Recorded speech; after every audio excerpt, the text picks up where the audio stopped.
Welcome one and welcome all to the greatest show of them all. It is the NFC East Mixtape, which you can listen to wherever you get your NFC East podcast, blog, whatever networks across the SB Nation universe. You can also watch it on the Bleeding Green Nation YouTube channel or the Blogging the Boys YouTube channel. If you listen or watch wherever you are, thank you for being a part of our show. We love you very much. I say we. He is Brandon Lee Gowton from Bleeding Green Nation. I am Ochoa from Blogging the Boys. BLG, happy Halloween to you and me, recording on Tuesday, October 31st, about 11:21 Central Standard Time. The greatest month of the year is about to come to an end. We have a really spooky show for the audience today. We got my Jack Skellington polo here. I have a pumpkin here. Can you say, is that a plastic pumpkin or is that no? real? It's a real pumpkin. Okay. I mean, well, I didn't know. Yeah, right before we started recording, Brandon said, hold on. And then you were gone for like 20 minutes and you came back. I wasn't gone for 20 minutes. I was gone for like 3 minutes. Did you forget it was Halloween until I told you? I knew it intellectually, but I kind of forgot because it's a busy day between the NFL trade deadline and the Sixers finally trading James Harden. Right. So it's been a busy morning. Right. Well, it is Halloween and you got into the spirit, so I will as well. RJ is taking off his headphones for the audio listeners and putting on a mask that he's really struggling to get on his head. But he is working through it, and it's finally on. There he is. Have you played the new game yet? Yeah. Well, I'm 9% through. It's very difficult to see out of. Did you explain what was happening for the podcast? Yeah, I did. Of course, okay. I always try to do that for the audio listeners. Yeah. I'm not going to leave this on all too long, but, want to make sure we get some proper, mileage out of it. The new game is incredible. I like it.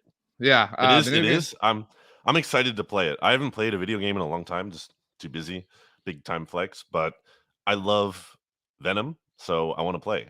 Venom's in the game, right? Not at the point that I'm at. Okay. Yeah, I'm still like on the trailer for the game. They showed like gameplay, or I saw some gameplay with Venom. So what's very cool is you are both Peter Parker and Miles Morales at different points, and sometimes like both of them in the same mission. So that in and of itself is cool. But there is a lot of Spider-Man lore. Obviously, it's a very cool game if you are a Spider-Man fan. Which if it isn't obvious, I am.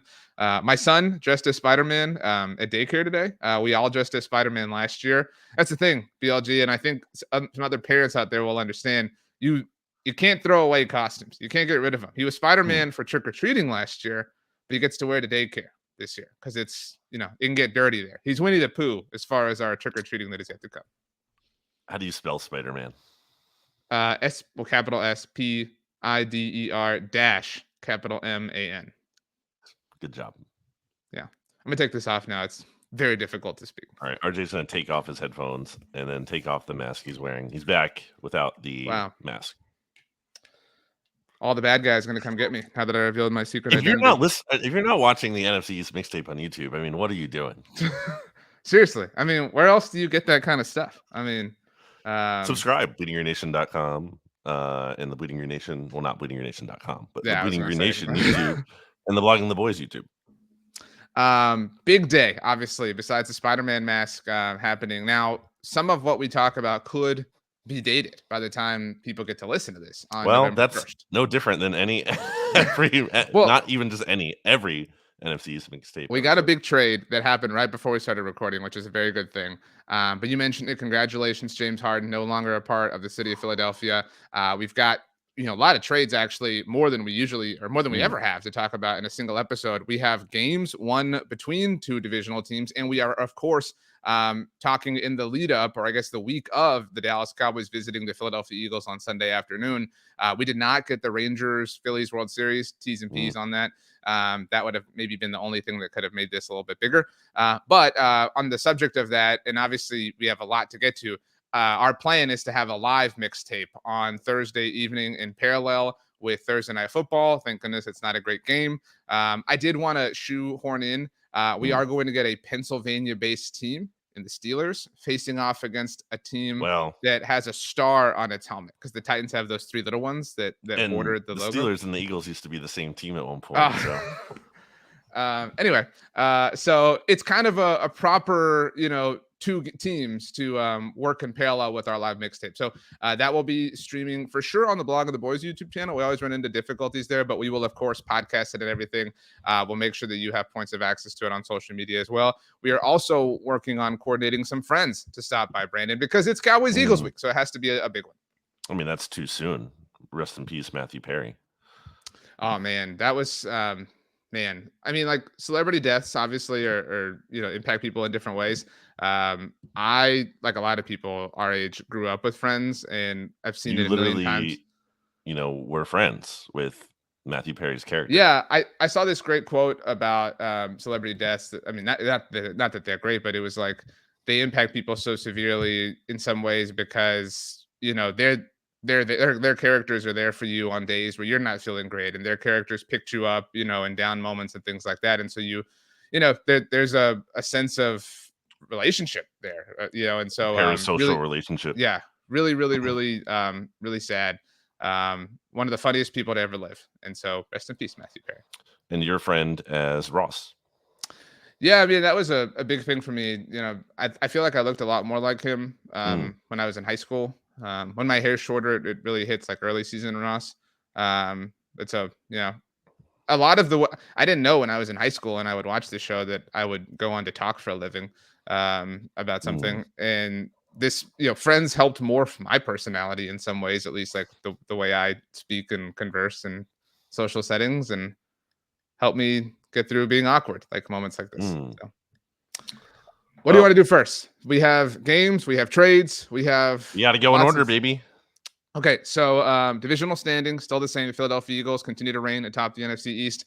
They beat the Washington Commanders 38-31. The Commanders going to get a lot of play today here on the mixtape, but 30-31 the final score. I've been saying for weeks that I wanted to see the Eagles, out of a point of interest, be in kind of a down spot, like a 14-0 spot. This was 14-3. It was a heavy noon window on Sunday afternoon, so I couldn't keep as much tabs on this as I wanted to with the Cowboys playing, but it was fascinating to kind of box score watch all day long. Credit to the Eagles. They put their foot in the ground, dug in. AJ Brown. That is going to be the worst take I will have ever had. Like, my Colts one is among the very best. This is the exact opposite. Like, I'm never speaking about AJ Brown ever again. It's to the degree. It's not even just like, okay, pass or fail, like right or wrong. It's like to the degree. And I'm not even trying to slam you with that. I'm just saying, like, no, he's been better than anyone could have even, he's been better than the Eagles could have realistically hoped for. I mean, he's a top what player in the NFL right now? Like, I mean, if you include quarterbacks and adjust for the inherent value, I mean, I would say there are like 5 players who can challenge for being, among quarterbacks in the NFL. I've said Micah Parsons is in that mix. Like, Myles Garrett's in that mix, TJ Watt. Like, there's a handful of defenders of offensive players. AJ Brown is absolutely kind of leading the way there. Maybe Christian McCaffrey when he's hot, Justin Jefferson, obviously, maybe Jamar Chase. It feels like Jamar's kind of cooled a little bit right now. That's kind of it. I mean, you could argue some offensive linemen in certain cases, but AJ Brown is number 1 on that non-quarterback list.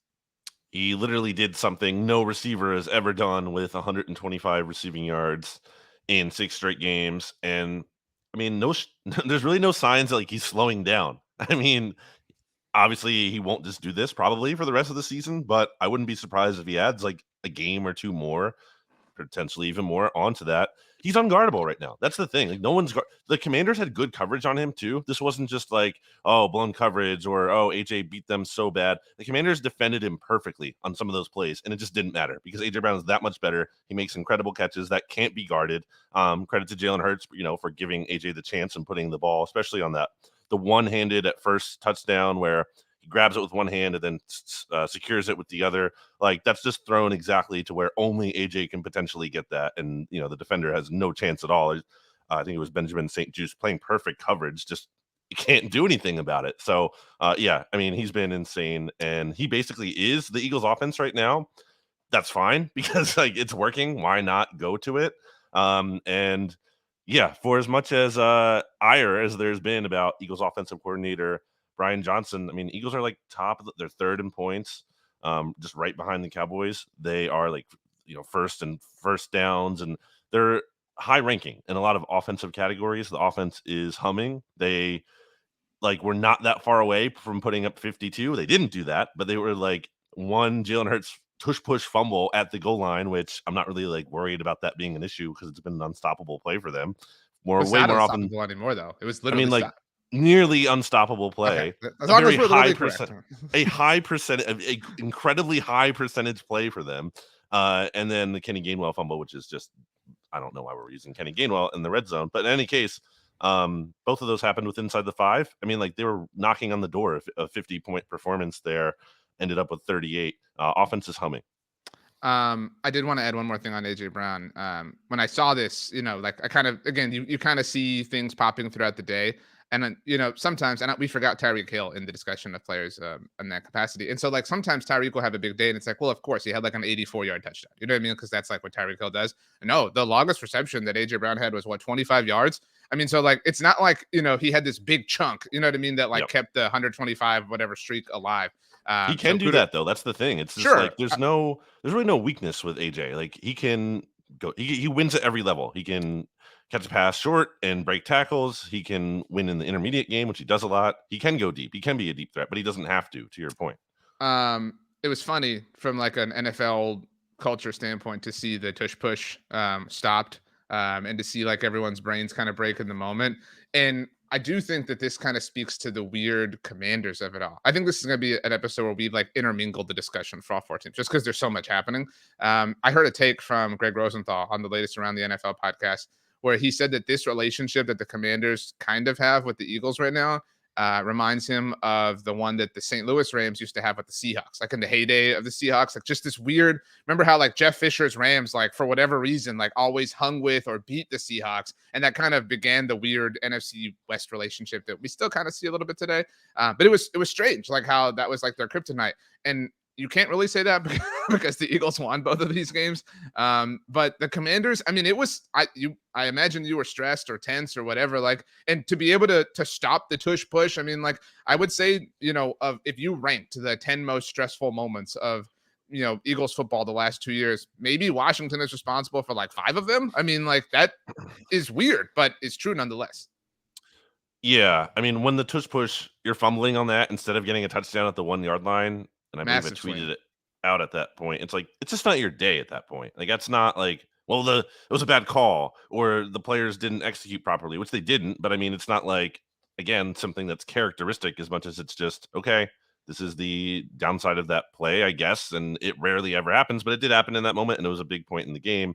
But outside of that, I mean, Jalen Hurts was really good in this game, especially considering that he didn't have his legs so much available to him. Apparently, he was kind of hobbling around out there. He did pick up 1 first down early in the game with his legs, so still has that ability if he really needed to. But also that was earlier on, and as the game went on, we did not see him run, but he didn't need to because he was sensational with his arm. Ended up with 4 touchdown passes. It's one of the, I think it's the 3rd highest passer rating or 2nd he's ever had. It's the 2nd, I believe, in his career in a game. So really sharp performance from him. And sometimes, unlike the week before, really the 2 weeks before against the Dolphins and the Jets, your defense isn't going to come through for you sometimes. Sometimes it's going to be a shootout and you need your quarterback to put up the points there and win you that game. And that's exactly what he did. So that's kind of an encouraging sign going into this stretch coming up ahead. It gives you some level of confidence that he can do just that. I'm genuinely asking. It's 11 turnovers right now. I think it's 12 in the last 9 games. And you always ask, why do I do that? Why? But it's true. But why? It's statistically true. I'm not denying disputing the truth of what you're saying, but why go to just that game? It's not even like that makes it 10 or that makes it some even number. Like if you just go off of this season, that's 8 games. Like that's way more than enough of a sample size. Like, there's just, unless you're doing that to positively inflate the other stats from, the way he played in the Super Bowl, maybe that's your angle. I'm just saying it's been an issue for him in the last 9 games he's played. So, and if you're just going this season, then yeah, it's been an issue for him this season. I guess the only way I would kind of like step in line with this weird thought is the 2 games prior to the Super Bowl were not games that required Jalen to be, serious. Right. I mean, again, like being he didn't have silly. to carry the team with his arm. Right. But he did obviously against the Chiefs in the Super Bowl. And then he has every game of the regular season. So that's a fair bit of analysis that in the last 9 games where like, it was stressful, it was tense, and you weren't just like walking all over opponents. He's turned the ball over 12 times. Exactly. That's an absolute trend. What was the last? Again, I'm genuinely asking. Has he played a game without any turnovers this year? I believe so. Because he's had multiple in a couple, so I A don't lot. think I mean, it's. more than a couple if he's had none in one. But sorry, this is a weird episode once I think the again. Rams game he didn't have one. Yes. Um, I was just making sure there's chatter that He also Devonte didn't Adams have is not one requesting a trade. So, go ahead. in. Wait, actually, no, he did in the Rams game. Sorry, he didn't have one in the first Commanders game. He did not turn the ball over in that game, and he also didn't turn the ball over in. No, that's it. Every other game he has, except this wasn't like an So this egregious wasn't turnover. this It's wasn't just the interception against the Jets, but I it's don't a think it was a turnover bad nonetheless. decision. It was just like the snap. Sometimes the snap gets bobbled. That's not like the player is bad or like it's you can't like I don't that's not that doesn't point to a greater flaw as much as it's just like sometimes you snap the football and a weird thing happens. Well, what is the status of his injury? What was the report that he got worked on for like an hour after the game? I think that was a little like I think that's one of those things where it was written in a story. It was so the context of what you're referring to is there was a column, not even like a report on the Inquirer. So it's not even supposed to be about like newsy thing. Like that's not the point of the column. The column was about like some bigger theme. But, the NFL aggregator accounts, which have been enabled by Elon's Twitter, giving everyone just blue checks, and then everyone just, and then everyone aggregates this stuff without a lot of context. Yeah, I mean, yeah, it might be factually true. In any case, Jay Glazer had reported before the game on Sunday that Jalen Hurts is dealing with a bone bruise in his knee. He's been dealing with it for multiple weeks. We saw him kind of limping out there at times on Sunday. So he seems to be less than 100%, but I mean, a lot of players are banged up at this point in the season, and he hasn't been listed on the injury report, so I guess it's not serious enough. I think the qualifier there is like a player getting treatment is has to be on the injury report or whatever. I saw something Florio write about that. Clearly, the Eagles haven't had to put him on there, so I don't think it's the biggest deal in the world. It's not nothing because any kind of injury to a quarterback, even if a quarterback has like, a sore finger or a stubbed toe, like that's news because it's a quarterback and it's a big deal. Remember how Tom Brady had that wrapping on his thumb at one point and it was like and he was wearing gloves and it was like there's like a Well, whole press conference about it. Yeah, remember it's a big he was like, wasn't Tom Brady on like the injury report is like probable for like 93 weeks in a row or something at one point in time? Like it's probably. just I don't know. yeah. I mean, again, I wasn't bringing it up to like, make a big stink about it, but again, it was just something that was floating in the ether. So I do think it's important to address it and contextualize it. I don't know if there's any other real Eagles takeaways at this point. I mean, it's AJ Brown is a boss. Jalen Hurts did what was necessary. Had a the tush push fail, and now it's on to November. Last thing I have is just, really not good defensive showing a week after shutting down, basically, relative to the Dolphin standards, shutting down their offense. And Right. then we'll get to this, I guess, more in the commander section, but not being able to defend Sam Howell for some reason. I mean, he is just thriving against the Eagles, especially in stark contrast to any other game he plays. He's not been nearly as good. So that's really weird. And I don't fully know what to make of that other than Eric Bieniemy apparently just has Sean Desai's number and no one else's. So that's a weird thing. I'm not ready to say the defense is just bad again just because they had a bad game. I still think, there are things from that Dolphins game to take away positively. I guess one thing that is worth monitoring is that the Eagles have used, I think, like 7 or 8 different lineups in the secondary over 8 games. So they haven't had a lot of stability there. And that kind of speaks to why they're having some secondary issues in addition to, talent maybe having some problems, but not having the continuity also hurting them. So maybe if they can actually get some stability there, that would help them at some point, but we'll see. What were your initial takeaways of Kevin Byard? I mean, it was his first game Sure. I mean, all that, on short like notice. that's Cowboys fans are going to be curious leading into this week. So, I like, I didn't mean, I didn't see anything from him noteworthy really either way. He seemed like just fine out there. I don't think he was giving up big plays. I don't think he made big plays. He was kind of just there. He played 100% of the snap, so I think that's good that he was able to do that on short notice is a nice sign. But yeah, again, with all the moving parts in the secondary and him only getting to Philly a few days before the game, I can't really, I didn't I didn't have much expectations for him, and I think that's a position anyway that a player could potentially get more comfortable with as the season goes along. All right, let's move on because we have a lot. But again, AJ Brown, Boss Mode, Jalen Hurts still was necessary. The Commanders weirdly competitive against the Eagles. The Dallas Cowboys got out to an early lead and just kept pouring it on. 42-20 was the final score against the Rams. I did want to get in right now. Dak Prescott threw 4 touchdowns, and so did Jalen Hurts, obviously, and so did Sam Howell. I saw this from the NFL on CBS Instagram account. I don't know if you saw it. So Hurts, Howell, and Dak all threw 4 touchdowns on Sunday. The Giants have 4 passing touchdowns on the season. Mm. How many yards did that Tommy DeVito guy end up with? I don't, we'll get there, but anyway, this was this had like trap game written all over it for the Cowboys. What with lots of DFW people excited about the Rangers in the World Series, with the Cowboys coming out of their bye, with the week after this game being on the road against the Eagles. We obviously saw the Cowboys look ahead to San Francisco, and that was a big reason why they lost.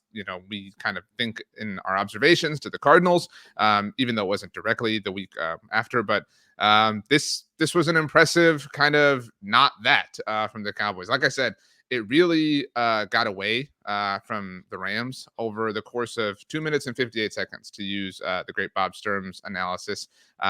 It near the end of the first quarter, Dallas was already up 10-3.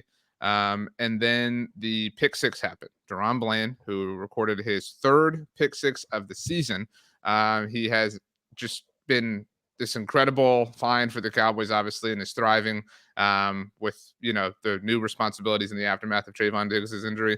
So the Deron Bland pick happens, the pick six, excuse me, and then early in the second quarter, very early, the Cowboys stifle the Rams offense, mostly because of Micah Parsons, and Sam Williams, who was the gunner, blocks the punt.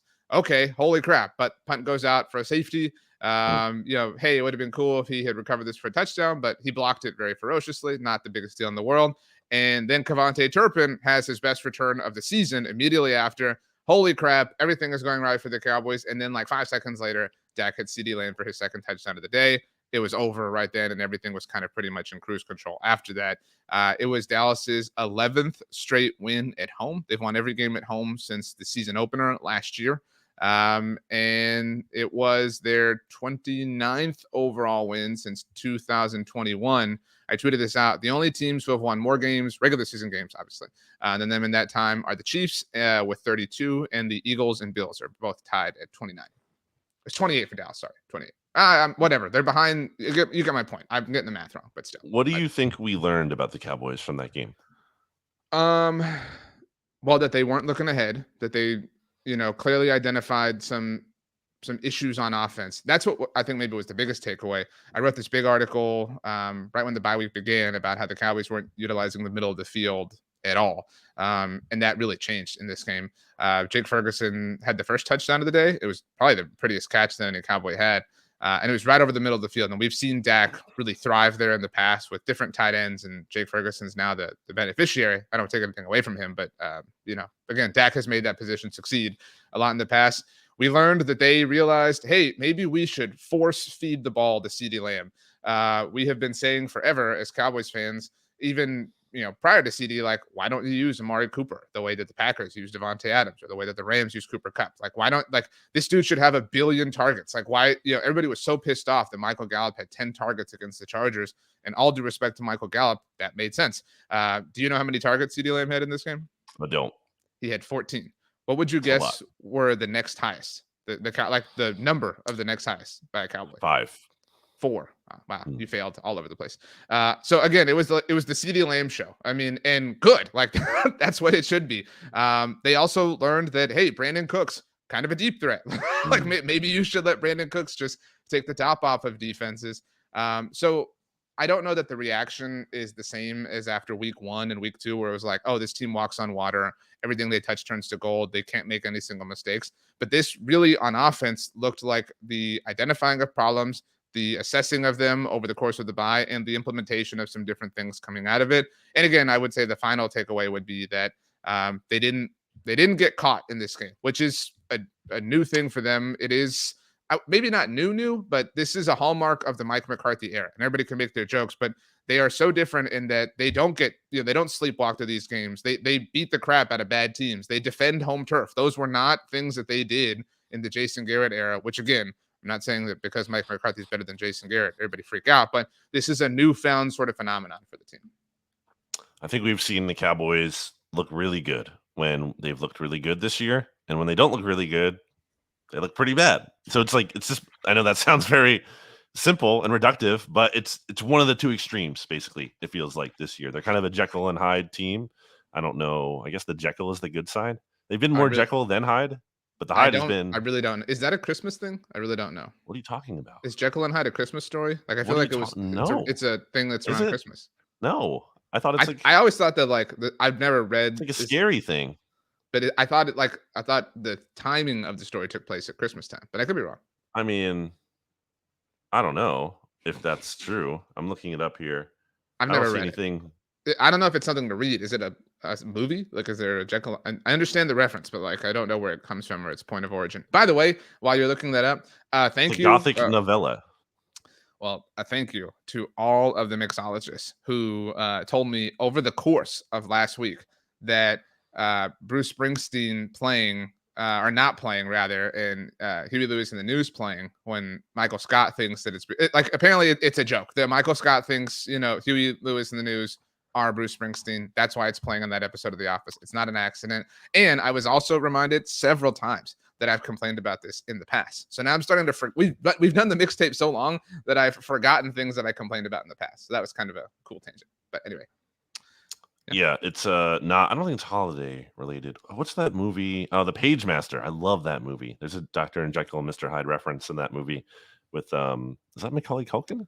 I would also add maybe not to the things that we learned. So Dallas went into the half with the lead. It was 33-9, and they had really beat up Matthew Stafford, which is, I mean, nobody's proud of that or anything. Certainly hope Stafford's all right. But the Rams, to their credit, came out in the second half, got the ball, and drove all the way down the field and scored. And it was, I don't know that it was stressful, but I do think that some Cowboys fans, and so the Rams got the 2-point conversion because they were down 24 points. So it's okay, all of a sudden you've got, a lot of the third quarter and the whole fourth quarter left. If you go 3 and out, you punt the ball back, maybe they go make this a 1-possession game really quickly. And the Cowboys, to their credit, a drive that took up 17 plays and 9 minutes and 57 seconds off of the clock in the third quarter was just exactly what was needed. It just deflated whatever air the Rams were able to kind of put back into their balloon. Dallas only kicked a field goal, didn't score a touchdown, but they pushed it once again to a 3-possession game. Also, in case you didn't see, Brandon Aubrey had 2 field goals in this game, which gives him 18 consecutive ones to start the season in his career. That has tied the NFL record. So if Brandon Aubrey makes his next field goal, whenever that comes, he will have the record all to himself. Yes. Oh, like I was saying, I don't think we learned a lot about the Cowboys in the bigger picture in terms of we can trust them now to take care of the inferior teams. They've demonstrated that more than adequately. The question still remains, what did they do against the NFL's elites, which we will certainly get to see this weekend. But they put themselves in a spot where if they can, then they're sitting pretty, because not to spoil the upcoming week, but if they win this game, if they beat the Eagles, then the Eagles are on their bye next week, and then the Cowboys get the Giants, who they always beat. And at that point, they're Eagles and Cowboys would both be 7-2, and the Cowboys would have the tiebreaker. So they would be in a really good spot. Obviously, this week's game is huge. And after that, the Eagles played really tough stretch coming up for the Eagles. Yeah. Who's the first game out of the bye? So it's the gauntlet coming up here is Cowboys at home, bye week, Chiefs. Right. With the Chiefs also coming off their bye, Eagles and that's Chiefs in Kansas City, right? In Kansas City. Okay. And then I forgot off the top of my head, but they're playing the Bills and the Niners and the 49ers, and then they play this Cowboys again, then they play the Seahawks. So it's a real tough stretch coming up. Now, Cowboys have their own little tough stretch coming up a little bit later when they have to play Seahawks, Eagles, Bills, Dolphins, Lions. Heading into week 18.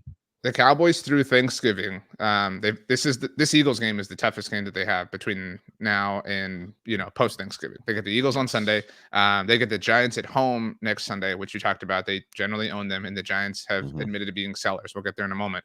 And then they visit the Panthers, who did get their first win of the season, but that is the Sunday before Thanksgiving, and then they get the Commanders on Mhm. Thanksgiving itself.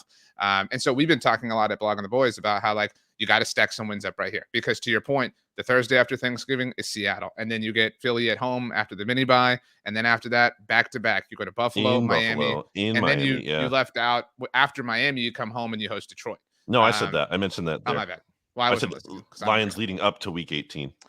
Yeah, so this is the time, and if the Cowboys get this win, they'll have road divisional wins against the Giants and Eagles already in hand. But again, that's a big if, obviously, that we'll talk about more as we get to the lead up of the game and obviously our second show of the week. Let's get to the Giants game, I guess, really quickly because we don't need to spend a ton of time. Then we'll take Oh, a you don't break wanna and take get a to all the. break? No. We'll do this game really quickly and then Wow. break and then all the trades and stuff. So the New York Giants They lost. lost. Their Uh, I, season's over. They're 2-6. I really have nothing to add. I mean, beyond that, do you know how many passes they attempted in this game? I meant to well, I meant to say because I asked earlier, how many yards did Tommy DeVito end up with? It And was it's -1. yeah, it's fewer than you and we had more passing yards than Tommy DeVito on Sunday. So, They that's not they good. only threw the ball 14 times. Saquon Barkley had 36 carries. Dude, Did you what? see the tweet from, was it Art Stapleton? The one Giants, right? Or maybe it was no, sorry, it was Connor Hughes. Connor Hughes, who does, like, Oh, Jets yeah, and who covers Giants them for both? Yeah. SNY, who, Mhm. like I think he had tweeted out, I guess, as the Giants were lining up for that 35-yard field goal by Graham Gano at the end. Um, by the way, I mean, and Ed Valentine even said this at bigblueview.com, and I feel like Ed's a little bit more, like old school minded. But he ripped Brian Dable for not going for it late in the game where it's 4th and 1. And if you get the first down, game's over. Obviously, you give the Jets a chance potentially to move into field goal range if you get stopped in that 4th and 1. But I mean, Graham Gano apparently had been dealing with some shaky kicks recently. So what are you doing? This is another example of Brian Dable not being good at all this year and being a coward. I mean, you have to go for it there. You just have to because Dude, even you have to. It's a yard. Just get it. And I know there's risk in not getting it, but there's also a risk in missing a field goal because if you kick the field goal, then you turn the ball over from the spot, where the ball is kicked from. So you're giving up even more yards and giving the Jets a little bit closer of a chance, and you're also not taking as much time off the clock as you potentially could take off on a 4th down play there. So I don't think it's hindsight to say that they should have. They're also bad. Just dude, they're go so for bad. it. This is And sorry, one last thing. You have to eliminate overtime as much as you possibly can because you have Tommy DeVito there. You don't want to go into overtime with Tommy DeVito at quarterback. You have to be we need to win this game in regulation. So we need to maximize their chances of doing that. And what you can do by doing that is make sure you just get the first down and then you win the game. Game is over. um I don't mean to keep quizzing you. Do you know I can't stress enough you get this, but when your team plays at noon, I know we celebrated that last week and how awesome it was, but you things slip through the cracks because so much is happening at that time. So I got caught up on this game, but it wasn't until halftime of the Monday night game when Chris Berman was kind of flying through the league. I hadn't connected this. Do you know how many punts there were in this game? This is probably on the Jets too, but do No. you know how many? What would you I'm gonna guess? guess 15. There were 24 punts in this How is game. that even possible? So I think punt yardage is a dumb thing to track, but whatever. Not at that point. So What else there are you were tracking in the game there if were not that? over 1,000 yards Wow, of punt that's insane. coverage in this game. That is amazing. I mean, Man, the special teams dudes must have been tired. That's a lot of running. You're running down full force down the field. I think it was the NFL subreddit. It might have been the Jets one, but they were talking about this game, and there was a you know how people their flair or whatever is the team that they root Mhm. for. Some Jets fan was like, "I'm really sorry to anyone who watched this game." It was so gross. Man, just it's It's more really than fitting. It's really fitting because New York football has been total garbage since, I know that 2017. I know we said that the Giants now clearly over delivered last year and that warped expectations. But this isn't even in line. Like, even if last year had just been like a normal year one of a rebuild, this isn't year two. You know what I mean? Like, this is regression for what year two should be. This is really, really, really bad. But okay, we have lots Well, of. last thing I'll say is like it's regression in a way too, where it's not just like, oh, things are out of their control. Dable's doing everything he can. No, like Dable has been really bad this year, and I think that's concerning. Okay, let's take a very quick break to hear a word from our sponsors. Welcome back. Brandon, while we were gone, you and I decided to do all of the classic sports radio Halloween things. You said spooky early on, so now I have to ask you, is candy corn good or bad?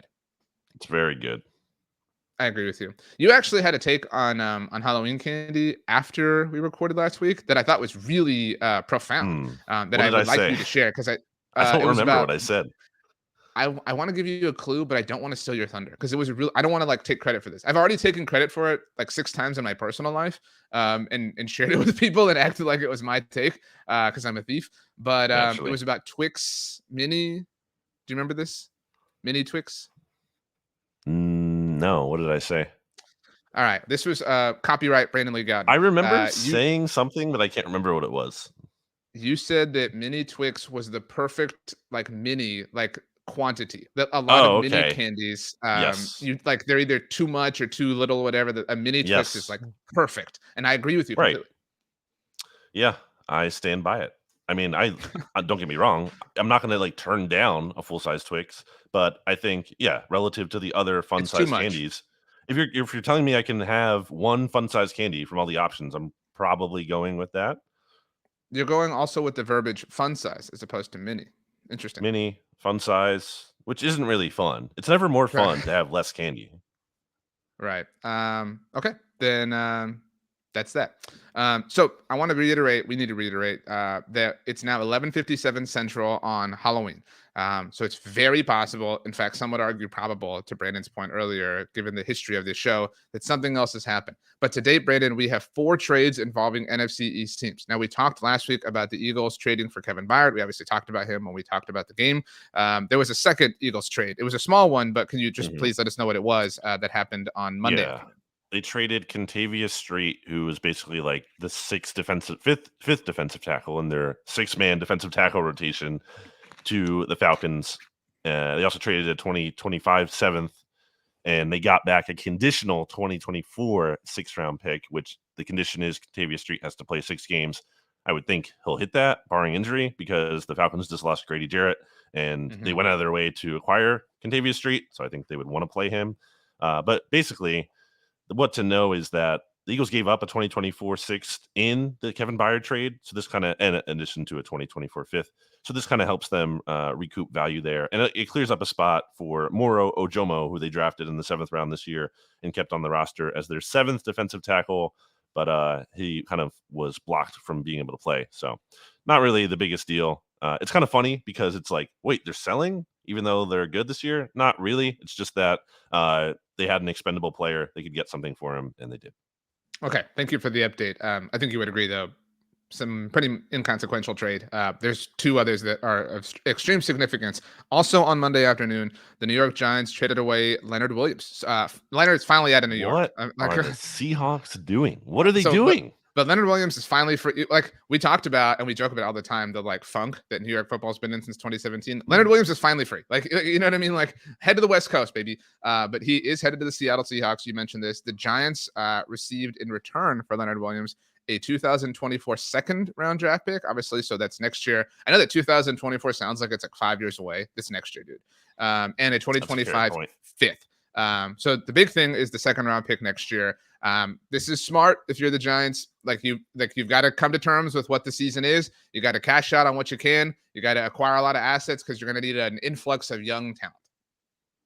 I can't believe. I mean, great job by Joe Shane getting a 2nd-round pick from the Seahawks. What are the Seahawks doing? Like, what? Yeah, this is a little weird.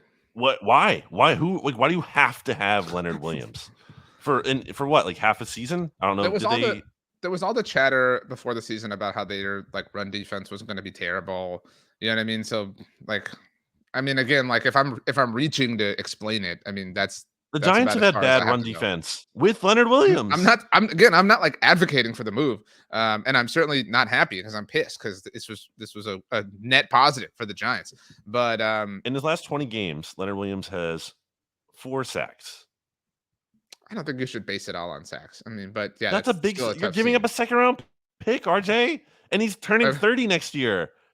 And that's even if he resigns. Okay, I let's go mean, back to his last 3 years, Mr. DeMarcus Lawrence. Don't put it all in sacks. 37 games. He has 10 and a half sacks in 37 games. You gave up a second round pick. And you're like, now see, the thing here is that the Giants took on a lot of the money, like to get a better right? pick, which is smart. That's what they should do. Who cares? Who Yeah, cares about the money? Like that doesn't matter. Get the more valuable asset. That's the way more, harder thing to come by. You can always make cap space or whatever. You can't just make a second round pick. So the Giants did very well for themselves here. They were honest with themselves. They weren't like, they didn't buy and they were willing to sell. So I think this is A of a trade. A plus. This is a great trade by the Giants and a very dumb one by the Seahawks. we'll get to the Commanders and Bears in a moment. But to spoil that a bit, everyone's kind of dragging the Bears for trading for a player that is in a contract year, right? Like sending a second round draft pick, and like nobody, to your point, really kind of that I saw like trash the Seahawks. Like maybe there was like some points of criticism, but there was no like, what the hell are you doing? Like I think that does kind of speak to like it's vogue right now to hate on the Bears. The Chase Claypool trade doesn't, isn't necessarily like work or didn't work out for them. So like it's like, oh, it's another thing, but it's like this is kind of the exact same thing. Obviously the Seahawks are competitive, don't get me wrong, but it's a strange move, like to give up a second, like you're gonna extend him, I presume, right? Like you didn't send this for no reason.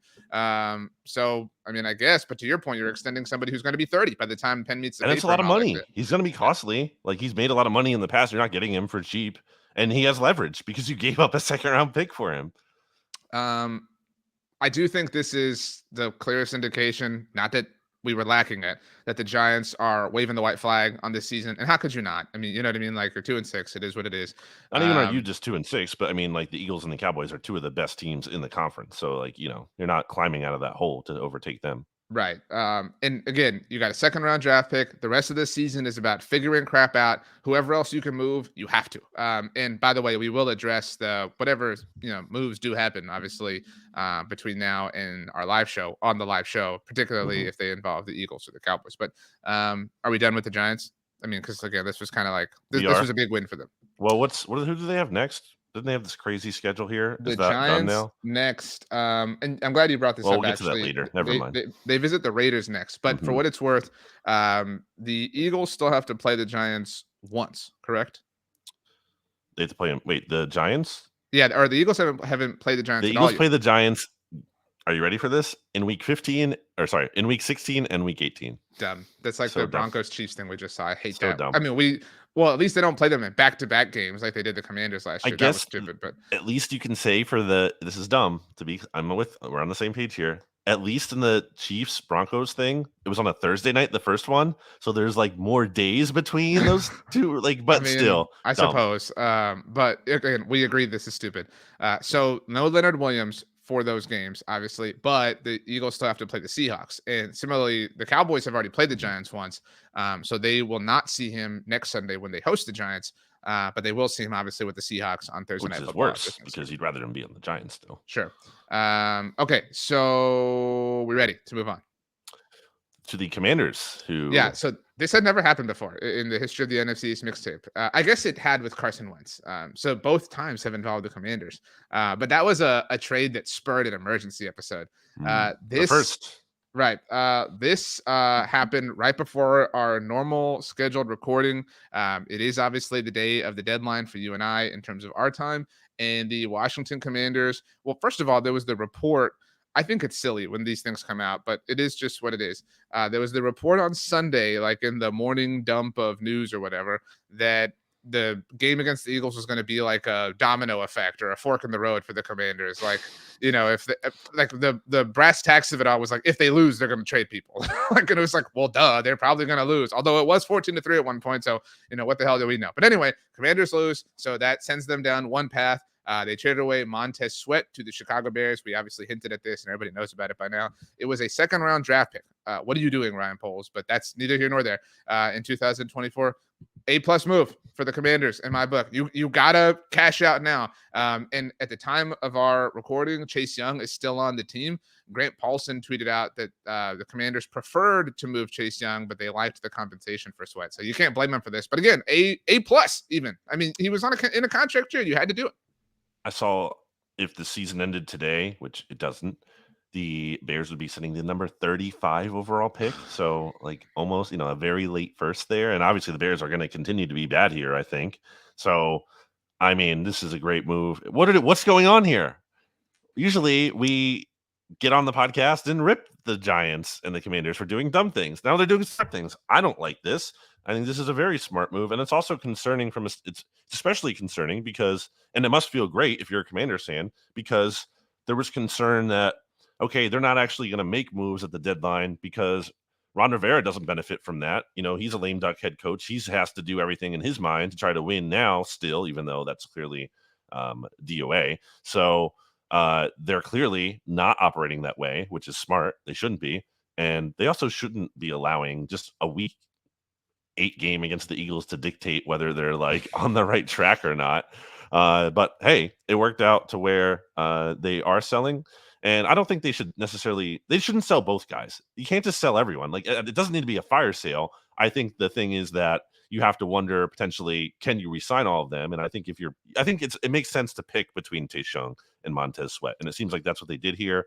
I don't think you need to definitely sell both because you can just re-sign Chase Young potentially or tag him, whatever. You can't get a second round compensatory pick. So it's important to get, right? Like you can only get a third at the highest. So it's important to get one. You know what I mean? If you can. And those are late in the round. Those are after the round. This is a very high second round pick. Oh, you're talking about even like traditional like compensatory picks in general. Like even if Montez Sweat had walked, to your point, at best you're getting a third round. Like let's pick third, 100, 101, whatever. Yep. So like you're getting, to your point, pick like 35 at this point in time. Yeah. Just a huge win for the Commanders. And again, you might still re-sign Chase Young.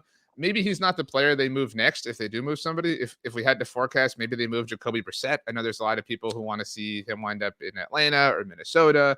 Obviously in the Kirk Cousins fallout. But I do think this is valuable. Like you're making your operation enticing for people, right? Like you're acquiring assets. So whoever you're going to bring in your front office or your coaching staff, they're coming into a place that has a lot to work with. If you do another rebrand, you should just suck it up, just deal with it, just get through you're almost done through, crawling through all this. I mean, it will be an advantageous spot for someone to be in, like a sports rabid town and market, whatever. Like, it's a bummer to see the Commanders do this. This is the worst thing that we have seen happen to us this year was Dan Snyder selling. Again, as it relates to our selfish interests, this is number 2 on that list, because this is them accepting what the current status of things is, which we didn't want to see. Yeah, it's not fun, but hey, Commanders fans have put up with a lot, so I guess they deserve it. Do we want to offer any predictions in terms of trades? If any, do we think the Giants or Commanders are going to be able to trade anybody else before the deadline, which is in the future for us, but the past for the listeners? They should. I don't want to get into that because, I don't know what the point of speculating is when the listeners will know. I think it's possible, but and the Brissett one makes a lot of sense, especially because what's the point of hanging on to him? Get anything you can for him. I did want to mention this. I don't know if you saw this right before we started recording. Brandon was catching up, so maybe you missed this. There are reports that the New England Patriots have received calls. I did see that about Zeke Elliott. What if the Eagles trade for him and then he's facing the Cowboys again? So I actually tweeted. I was like, if this I said if this, and what I meant, obviously, the implication was like if the Cowboys trade for him on Halloween. In the week of Cowboys Eagles, it would just be like incredible. Like it would, I would applaud the script writers in that sense. I mean, I don't know. I always think it's silly how some teams like let trades happen. Like, do you remember when Marshawn Lynch got traded to Oakland at the time? And it was like the Seahawks just like let that happen. And like, cool. That was really nice of you. Because he came out of retirement, right? Right. But he came out of retirement specifically to go play for them. But the Seahawks held his rights. And so, like, again, it's a cool thing of the Seahawks to do. Like, credit to them. But like, Why would you Well, just do that? Like, like because what's the alternative? They just want to get nothing for him? Might as well get something for him. You're trading him to a bad team in the other that might conference. not be a good example. A better example is when Aaron Rodgers wanted Randall Cobb, who was on the Houston Texans at the time. So like if you're the Texans, like why do you just like, oh here, okay, cool, Right. sixth Yeah, round pick? Like what? your point Like is, like, don't just do things out of charity, and I agree with that, but I'm saying yeah, in this like that case, the Seahawks had some motivation to do it, and I agree with what you're saying. Yeah, don't so just yeah, do the Randall things. Cobb example is much better. But Yeah. so like, if you were the Packers and I was the Texans and you were like, hey dude, Aaron Rodgers will only play if we have Randall Cobb. So we need There him. I'd th be like, okay, cool, second round pick. This is Like, really in the weeds, but there is obviously a long game to play here in terms of having relationships with other general managers and thinking that that might be able to help you, do another deal with that team down the road potentially. So there is some of that at play, but in general, I agree with what you're saying. I suppose, but I wonder if we do see that kind of trade. If the Cowboys were to acquire Zeke Elliott, I think it would be something like that. Like, hey man, everybody wants this. It has to happen in terms of like there has to be some sort of quid pro quo. Let's get it done. Whatever. I don't think it's happening personally, but it would be absolutely hilarious if I'm being honest. Okay. What if, on a scale of 1 to 10, how mad would you be if it did happen and he scored a touchdown on Sunday? I mean, I wouldn't like the scoring a touchdown part, but I'm not like mad about it. I don't think that's like a great move by the Cowboys. It's probably a fine move given what they would have to give up for him. I'm assuming it's not anything absurd. By the way, just now, Dan Graziano, NFC East mixtape legend. Maybe not mixtape legend, but Yeah, certainly wait, NFC he's East never legend. been on here. I know, but like a legend in terms of what he's contributed to the division over time. But anyway, he just Hmm. tweeted that the Cowboys are not initiating trade talks, that they have received some calls from teams wondering if they would deal their defensive depth. But it doesn't sound like they're Why? on the verge of Why would anything. they? I mean, again, quid pro quo. Like, you know what I mean? Like, it's Yeah, but just, you're not selling. You're all in. Unless well, there's just a spot where you're just ridiculous, like the Eagles were ridiculously loaded somewhere down the depth chart. you could argue that that's the case at pass rusher. Maybe they deal Dorrance Armstrong, Sam Okay. Williams, something like that. But I mean, again, that's neither here nor there. Okay. The Giants are actually, I need to look in chronological order. It's been a mess of an episode. There's just too much happening. We're Got to not pull built up for the things like odds. this. I'm working on it. That's what I was kind of getting at. I was stalling to buy time, but then you ruined it. So now I have to stall in a different way. So way to go, Brandon. That was mean. Anyway, we will discuss all of the games on Friday on TGI Football. But for now, the Washington Commanders are up first. They are visiting the New England Patriots, whether or not Zeke Elliott is a part of them. And the Commanders are laying 3.5. This is in the noon window. I'm sorry, they're I'll getting take three the. and a half. The Commanders are getting three Yeah, and a half. I thought so. I'll actually take the Patriots at home with the points because the Commanders have not looked good against other teams. Against the Eagles, yes. Against other teams, no. And they got worse by losing Montez Sweat. And we'll see if they trade anyone else, but they could potentially be getting even worse if they're selling off more pieces. So I know the Patriots have been bad in general, but they've shown like a little bit more life recently. So, and they're home and they're getting points. So I'll take the points. I'm not trying to get too into like Team Tank, but the Commanders have just announced that they have no interest or they don't believe in competing this season. So yeah, they have lost all incentive to win. Meanwhile, the Patriots seem to be a little bit more involved. Obviously, they have a little bit more things to chase if you are getting like deeper about it, like Belichick and the all-time wins record and things like that. So I'll take the Patriots as well, and I'll lay the points. Unless the No, you're Commanders getting are the playing the points. Eagles, they're hard to believe. Yeah, I'll lay the points. But unless the Commanders are playing the No, you're Eagles, I lay. I don't think believe in you them. lay the points. I thought meant like you give the points. You're getting the Yeah, points. I'm laying the points. I'm taking the Patriots. I'm laying 3.5. I thought when you said lay, I thought when you used laying, I thought that means that you're giving the If points though. I'm laying the points, I'm giving the better the No, points. you're I'm taking getting the Patriots points. -3. I'm You're taking the getting Patriots. points. No, I I'm thought the not. Patriots were dogs. I said that at the beginning. I corrected myself. They're three and a Oh, half I'm point all favorites. The Patriots confused. are. Oh, the Patriots are favorites. Oh, that's different. Yes. I thought they were underdogs. What a mess of an episode. Wow. Yeah, I will.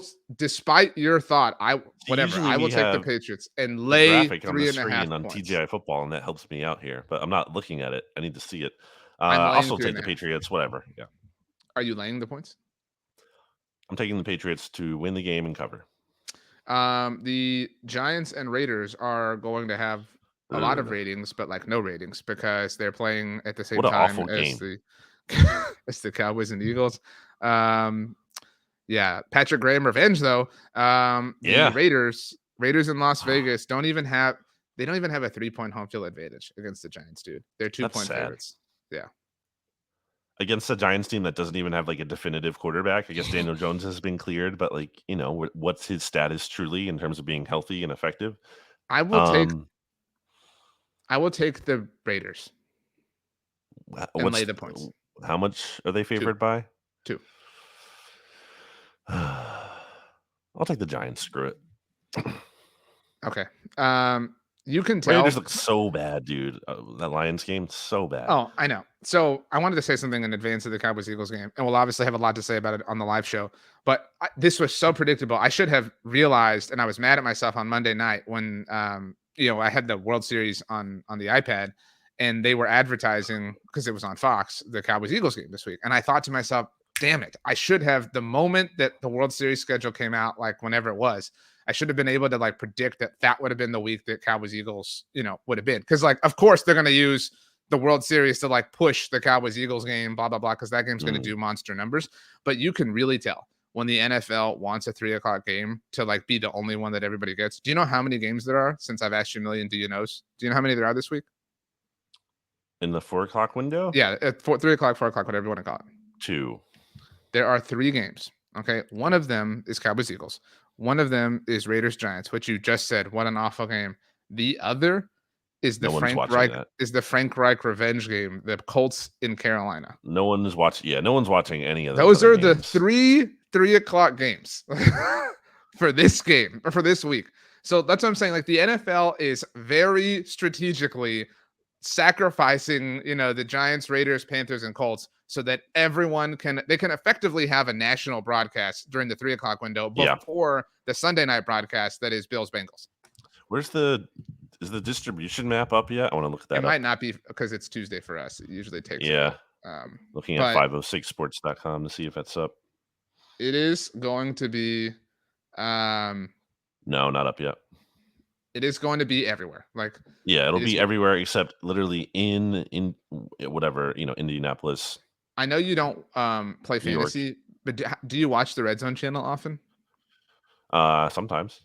So they have a rule. I don't know if you know this, but like this happens in the 3 o'clock window sometimes, where if there's only one game on, like say there's 4 games and 3 of them have ended, they cannot broadcast the 4th game because of they're effectively rebroadcasting it. That changes what they're doing fundamentally. So if that happens, they have to bow out and they push you to your local broadcaster.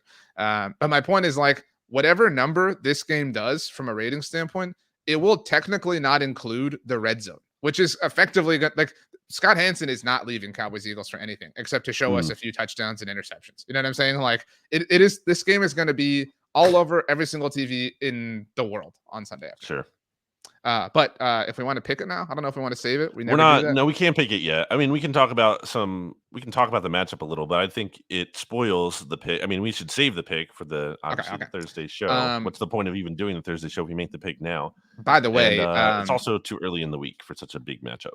By the way, on the subject of that, we're supposed to have, at least our plan right now is 5 total people, ourselves included, on Thursday's live show. So we'll have everyone, ourselves included, offer a pick. So we'll have a 3-2. You know what I mean? We'll have a tiebreaker at the very least. Wow. But the Eagles are 3-point favorites, true home field advantage. This is the game. They opened up at 2.5 in some places. So a little disrespect there. I only saw 3. I don't want to say the name of the outlet because we're a DraftKings Sportsbook show here, but I saw some other outlets that had. I'm not making this up. I did see 2, and it's another. It's not like some weird random book. It's another notable book that is not good as DraftKings Sportsbook. Okay. Well, and it. Shout out to them. At DK, it's only been 3. Yes, but there was a little bit. Just and for more context on that, I checked because DK has odds sometimes a week and a half out. It was like a week ago today that I checked, and it was 3. There was no movement after week 8. Is my point. This is what we've been asking for a very, very, very long time. To see how did we make Cowboys, it here? Against the Jalen-led Eagles. We have seen it once before, but I'm getting nervous even you saying that. Like I feel like I don't even want to acknowledge it because I feel like Dak Prescott and Jalen Hurts somehow both stub their toe super hard before the game and can't play. Like, it almost feels too good to Um, be true. it's really fun and exciting. I mean, to recap, in the Dak era, because he's the longest tenured quarterback in the with his team in the NFL, but certainly in this rivalry. So 2016, the first matchup was great. It was actually kind of around this time of year. I think it was October 30th, and it was the Dak Cowboys against the Wentz Eagles. Went to overtime. Cowboys had the game winner and won. Week 17, though, Dallas had the 1 seed wrapped up. Philly was out. The game was inconsequential. Mark 2017. Sanchez played in that game, and that was Tony Romo's last game, and he lost That's to the right. He Eagles. threw a touchdown to Terrence Williams. He lost Well, to the he Eagles in his didn't final lose. game. Dak In the was final credited with game that. that Tony Romo played in the NFL, the Cowboys The lost to rent the free Eagles. is just really hilarious at this point. Anyway, so 2017, the first matchup was at the time the worst loss in AT&T Stadium history on the night that Jerry Jones was honored for You going into the had Hall of Fame. Kamu Grugier-Hill was kicking off in that game because Jake Elliott got hurt. In 2017? Yeah. Okay, so it was over really kind of before it started. Like that was Jay Ajayi. Like everything went up Eagles. And then similarly, week 17, this was before 18 games or 17 games rather. Week 17, the Eagles had clinched the 1 seed. They were going to win the Super Bowl, but Dallas won a gross game, 6-0. 6-0. And then That was such a bad game. 2018, the first matchup was great. And it was Wentz kind of like trying to hold on. The first matchup was in Philly. I'm sorry, in 2018. And that was the game. Yeah. Yeah. Okay. It was that was Leighton Vander Esch had the pick, and Dak had the weird like dropped bounce pass fumble that he recovered. Dallas won that. That was the Zeke Hurdle game, of course. How could I forget? know. I remember that. And then the second matchup, that was the last time we got 2 great games. Was in Dallas. I believe Carson Wentz's last start of the year in 2018, and went to overtime. And Amari Cooper had like 200 million yards and caught the game-winning touchdown that was tipped. That was the Kamu Grugier-Hill game that everybody remembers. So that's the no clear recovery game, which is just the most insane. That was the second game in 2018. That's insane. I can't get over that. In 2019, the first game, Dallas blew out the Eagles on Sunday Night Football. That was the Dak hip dance. That was where that was born, and then that became like a thing. And then there was the second game in 2019, which was just a really flat performance for Dallas that the Eagles won when Carson Wentz was hurt again.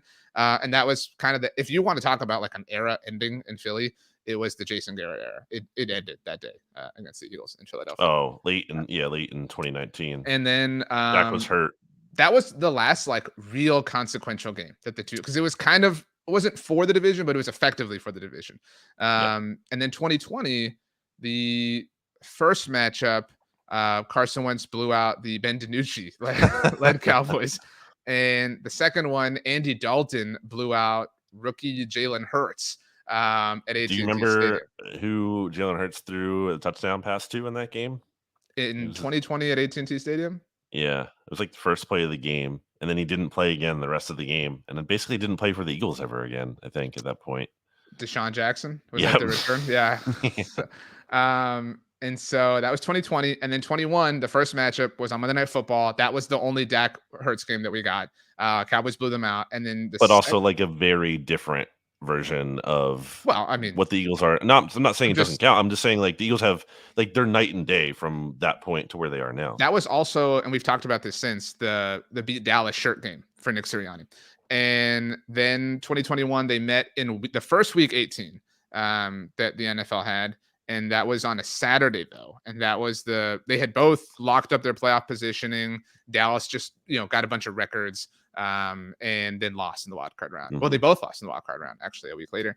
And then last year, we got Hurts Rush in Philly. And then we got Dak Minshew at AT&T Stadium. And, of course, 3rd and 30.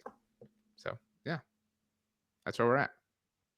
So, yeah, this is the first meaningful consequential Eagles and a huge one. Again, a lot on the line here. I mentioned earlier the stakes. If the Cowboys win this game, if the Eagles win this game, they're 8-1. They go into the bye week. They have this cushion over the Cowboys. I was going to use the term breathing room. Yeah, like Eagles win this game, and it's you can take a breath until Thanksgiving, I'd say. Well, especially going into this stretch, it's like, yeah, we have this tough stretch coming up here, but hey, we have some margin for error.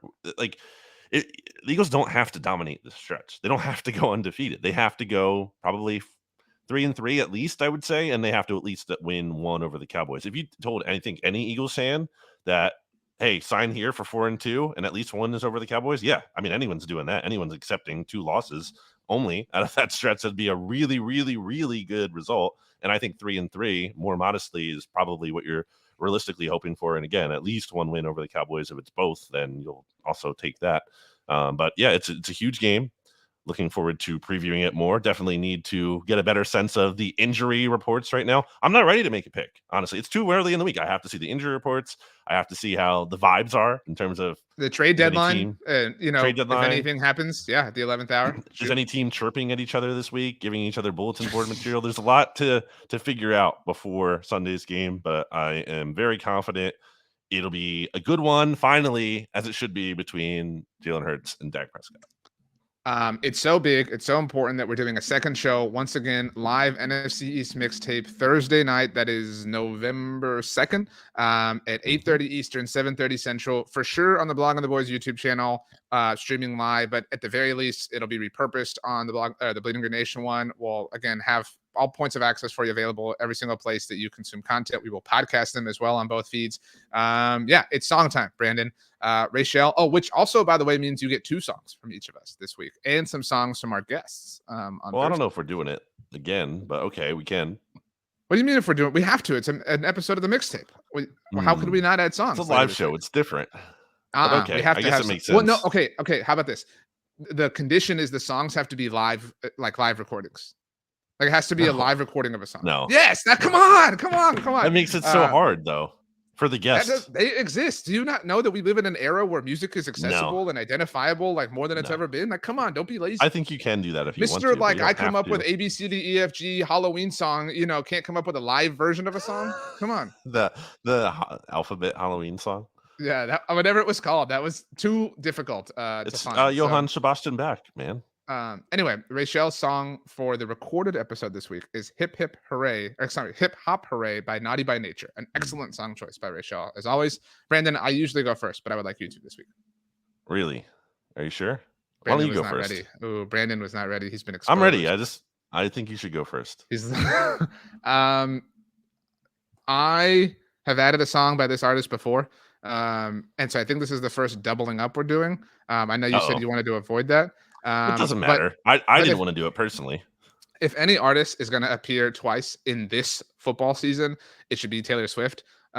She re-released her 1989 album, and the song Style is one of the coolest songs I've ever heard by any artist ever. So I'm going with the new version of Style by Taylor Swift. This is a different album than the one you picked from previously? I believe so. I think that's okay. I think we don't really want to double up too much on the same album. I mean, I would still avoid doing it, but I would try to avoid doing the same album. For my pick. For my pick. Oh my gosh, the podcast science is really missing a lot today. Wow. Very on brand. For when this is being recorded, obviously the day it drops is the day after this day. But, I mean, how could I not pick This Is Halloween by whoever as This Is Halloween from The Nightmare Before Christmas. So that's my pick. Wow. I was going to ask if it was an orange light. I couldn't tell when you first turned your lamp off or whatever. It is. Or I guess it's a light in an orange lantern. But okay. Wow.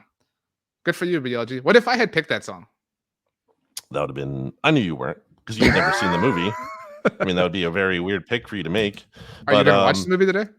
Are you going to watch the movie today? Probably. I watched the second half of I forget the exact name of it, but it's the Legend of Sleepy Hollow Disney thing. I was watching that last week. Underrated. I like the Legend of Sleepy Hollow as a concept. The Tim Burton movie is very scary, but at least to me, I'm a big coward when it comes to horror, but I still like it. I like the concept. It's very cool to me. This spooky thing that, you're just out at night and there's this, ghostly specter riding around without a head and carrying a pumpkin, and you have to cross the bridge. You have to get over the bridge before he does, and then you're safe. I like it. Cool. That's it. Episode 1 of 2 this week. Brandon, as we leave, give us your top 3 Halloween candies, something nobody will do this week. It could be in any order you want. Candies. Actually, let Top me 3. get more specific. Things that you hope, candies you hope to eat today, Tuesday. I don't think I'll be eating any. I hope Okay, if maybe you I'm wrong did, about that, but if I did, I would want some Sour Patch Kids, absolutely. We'll go with the Twix bar again because we brought it mini up earlier. or fun size or regular. We'll go fun size, Okay, all mini. right. One more. And then I really, this is more of a personal thing than like I'm trying to get points of the audience thing, but I wouldn't mind York peppermint patty. Happy Halloween.